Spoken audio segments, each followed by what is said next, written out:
Islamic centre میں بھی پڑھ لیں، وہاں پہ نہیں روکنا چاہیے۔ اور اللہ کے بندو، میں اس مکتبہ فکر کے معتدل لوگوں سے بھی خطاب کرنا چاہتا ہوں، ان کی توجہ بھی اس طرح مبذول کرانا چاہتا ہوں۔ اللہ کے بندو، کلمہ گو مسلمانوں کے مسجدوں کو روکتے ہو کہ یہاں پہ تراویح نہ ہو جائے، یہاں پہ جمعہ نہ ہو جائے۔ اگر تراویح ہو جائے گی، جمعہ ہو جائے گا، کیا فرق پڑ جائے گا؟ اللہ کے رسول نے غیر مسلموں کو اللہ کی عبادت سے نہیں روکا۔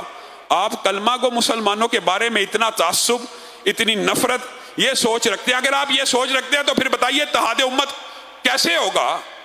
اتحاد نہیں ہو سکتا۔ اور وہاں پہ بھی نعرے ایک خاص تحریک کے لگائے گئے اس مسجد کے گراؤں میں، حالانکہ ہمیں پتہ ہے ان کا تعلق اس تحریک سے نہیں ہے۔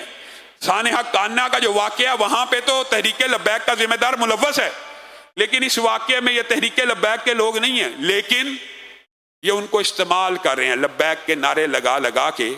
اللہ کی مسجدوں سے، اللہ کی مسجدوں میں اللہ کے ذکر سے روکنا، یہ کس قسم کی تربیت ہے؟ یہ کیسا سوچ ہے؟ یہ کیسا معاملہ ہے؟ ہمیں پہلے اپنے ملک کے اندر ان بظالم کے خلاف کھڑے ہونے کی ضرورت ہے۔ ہم دیگر ممالک کے اندر، انڈیا میں جی بابری مسجد پہ حملہ ہو گیا، جی فلسطین کے اندر جی بیت المقدس پہ حملہ ہو گیا، یہاں آپ کے پاکستان میں بیسیوں، مبالغہ نہیں کر رہا، بیسیوں ایسی مساجد ہیں جن کو صرف اس لیے سیل کیا گیا ہے، اس لیے بند کیا گیا ہے کہ فلاں فرقے کا بندہ مطمئن نہیں، اس کو مطمئن کیا جائے۔ یہ افسوس اور دکھ کی بات ہے کہ نہیں؟ تو ہمارا انتظامیہ سے، ڈی آئی جی آپریشن سے، سی سی پی او سے مطالبہ ہے کہ رمضان کا مہینہ، برکتوں کا مہینہ ہے، وہاں علاقے کے لوگ وہاں پہ تراویح، نماز، سجدہ اللہ کو کرنا چاہتے ہیں۔ کوئی طاغوت کو سجدہ کر رہے ہیں، کوئی کفر کو سجدہ کرنا ہے، سجدہ تو اللہ کے لیے ہونا ہے۔ ان سجدوں کو جاری رکھنے کے لیے فی الفور احکامات کو جاری کریں۔ سبحان ربک وہ جادو سکھ دیتے سکھاندے سن، ہن پتہ چلیا کہ جادو سیکھنا سکھانا، کرنا کروانا کفر ہے۔ بی بی ایک قسم دا جادو کر کے اپنے خامد نو گرویدہ نہ کر، بلکہ اپنے خامد دی شرعی اطاعت کر کے اپنے خامد نو اپنا بنا،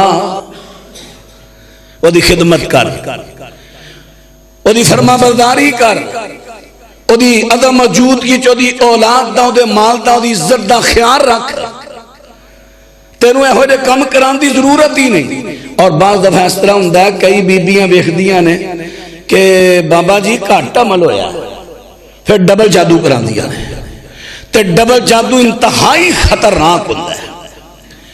ڈبل جادو جدو ہوندہ ہے تے الٹا پہ جاندہ ہے، بہت ہی مرتبہ الٹا پہ جاندہ ہے، بہت ہی مرتبہ۔ چونکہ جادوگر بابے دے پیسے بٹورنے نے، ٹھیک ہے میں ڈبل کر دینا۔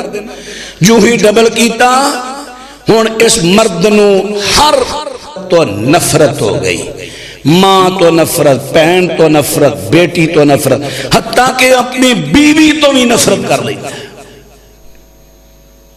ایک واقعہ لکھیا کتاب دے اندر، ایسا ہویا ڈبل اور جادو کرا بی بی نے، جس ویلے ڈبل جادو کرایا حالات ہیں بن گئے۔ ہن جادوگر کو کئی ڈبل نو ختم کران واسطے تے جاندے نے جادوگر مر گیا سی، وہ ڈبل دا ڈبل وہ سنگل ہویا ہی نہیں، بندہ بھی پاگل ہو گیا، آ بھی روندی مر گئی۔ اے حالات، اور کئی مرتبہ ایسا ہوندا الٹ عورتاں تے آ جاندا ہے، اس طرح بھی ہو جاندا ہے۔ اللہ اکبر۔ اس واسطے میں عرض کر دیتا کہ جادو کرنا تے کروانا کفر ہے۔ ہن ایدہ توڑ کیڑا ہے، ایدہ توڑ بھی اوہی بات میں عرض کرانگا کہ انہوں اللہ پاک دی کلام پڑھ کے، اللہ پاک دی کلام پڑھ کے دم کیتا جائے، اور شریعت دی پابندی کیتی جائے، شریعت دی پابندی کیتی جائے، اللہ دی کلام پڑھی جائے، پابندی کیتی جائے، دم کیتا جائے، اور آپ خود بھی روزانہ پڑھ کے دم کرے، انشاءاللہ اللہ بڑی جلدی جادو دی اس قسم تو نجات دے گا۔ دو قسم عرض کیتیاں نے، اجے گو بڑیاں خطرناک قسم آ رہی ہیں، خطرناک قسم۔ انشاءاللہ آئندہ جمعہ کوشش کرانگا کہ جتنیاں قرآنی آیات جنہوں رقیہ شرعیہ کیا جاندہ ہے، وہ میں تو انشاءاللہ ساریاں نوٹ کرا دیاں گا۔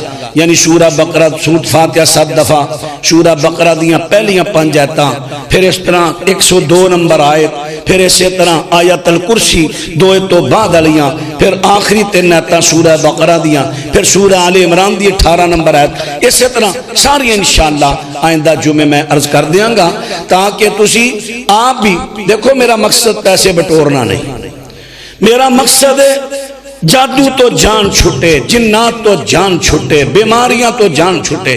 میں کہنا تسی سارے دم کرو، اپنے آپ نو کرو، دجیاں نو کرو، اللہ دی مخلوق نو فائدہ پہنچاؤ۔ اللہ میرا توڑا حامی و ناصر